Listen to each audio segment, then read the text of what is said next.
Class 10th physics का पहला chapter light reflection and refraction. आज हम शुरू करने जा रहे हैं पहले चैप्टर के साथ। चैप्टर का नाम मैंने अभी पढ़ दिया, light reflection and refraction. Light होता क्या है? लाइट होता है एक फॉर्म ऑफ एनर्जी जो ट्रैवल करता है एक स्ट्रेट लाइन में।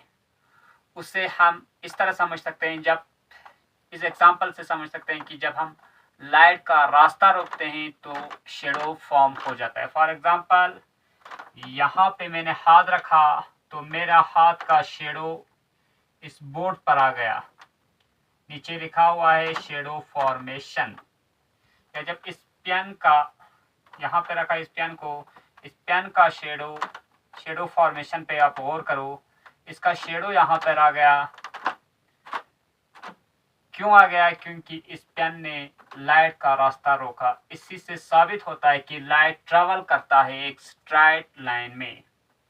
लाइट की स्पीड है बहुत, सबसे ज्यादा फिजिकल चीज में सबसे ज्यादा स्पीड है वो है लाइट की। इससे ज्यादा किसी की स्पीड नहीं। इसकी स्पीड है एयर में 3 लाख किलोमीटर पर सेकंड। एक सेकंड में लाइट ट्रैवल करता है 3 लाख किलोमीटर। इसके बाद आगे हम लाइट को,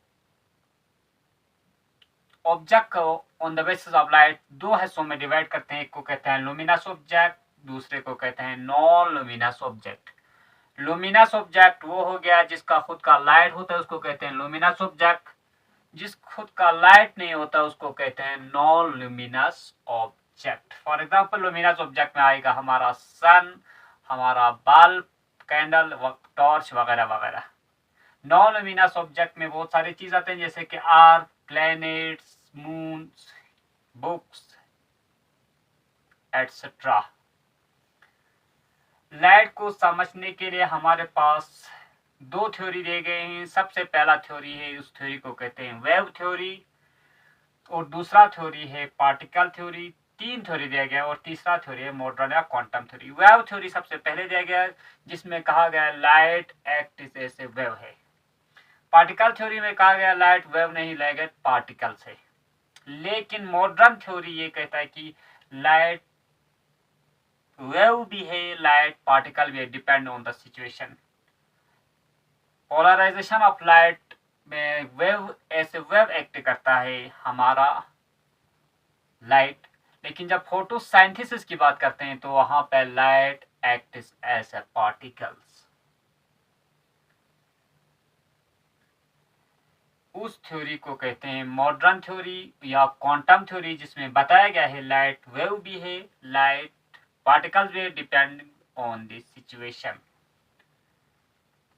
अब जब हमने यहाँ पे एक लाइट का सोर्स रखेंगे, फॉर एग्जांपल यहाँ से ये हमने मान लिया ये सन है, सन। ये सन को हमने मान लिया लाइट का सोर्स। सन को क्या मान लिया? लाइट का सोर्स। तो यहाँ से रेस आ गया, यहाँ से रेस आ गया, ये इस मिरर पे, यहाँ पे एक मिरर बनाया गया है, इस मिरर पे पहुंच गया। इस मिरर पे लाइट जब पहुंचा तो इस रेस को कहा, जो लाइट सन से आ गया और मिरर पे पड़ गया, उस रेस को कहते हैं हम इंसिडेंट रे। और इस मिरर ने रिफ्लेक्शन किया है, एक रेस को रिफ्लेक्ट किया, उस रेस को हमने कहा रिफ्लेक्टेड रे। दो रेस, एक रेस सन से आया उसको कहा इंसिडेंट रे, और एक रेस मिरर ने रिफ्लेक्ट किया उसको कहते हैं हम रिफ्लेक्टेड रे। बीच में हमने एक पैरेलल लाइन ड्रा किया, उसको हमने कहा, या परपेंडिकुलर लाइन ड्रा किया, उसको हमने कहा कि मिरर के परपेंडिकुलर में, उसको हमने क्या कहा? नॉर्मल कहा। तो जब नॉर्मल बीच में ड्रा किया तो हमें दो एंगल बन गया। इंसिडेंट रे और नॉर्मल के बीच में जो एंगल बना, इस एंगल को कहा एंगल ऑफ इंसिडेंट। और नॉर्मल और रिफ्लेक्टेड रे के दरमियान जो एंगल बना उसको कहते हैं angle of reflection. Angle of incident हमने रिप्रेजेंट किया आई से और एंगल ऑफ रिफ्लेक्शन को हमने रिप्रेजेंट किया आर। और ये दोनों रेस एक पॉइंट पर पड़ रहा है तो इसको कहते हैं पॉइंट ऑफ इंसिडेंट। लाइट को समझने के लिए हमें कम से कम दो लॉस को समझना जरूरी है। सबसे पहला लॉ, इसको कहते हैं लॉस ऑफ रिफ्लेक्शन। पहला लॉ कहता है कि angle of incidence is always equal to angle of reflection. अगर मान लें कि यहाँ पे angle of incidence I equal to 20 degree है तो लॉ ऑफ रिफ्लेक्शन के हिसाब से एंगल ऑफ रिफ्लेक्शन एंगल और भी क्या होना चाहिए, 20 डिग्री होना चाहिए।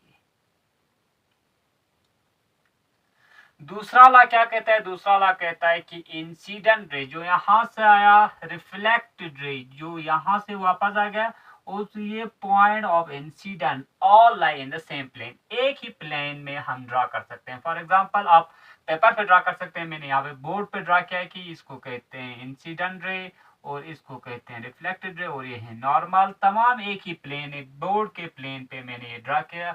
इसको कहते हैं सेकंड लॉ ऑफ रिफ्लेक्शन।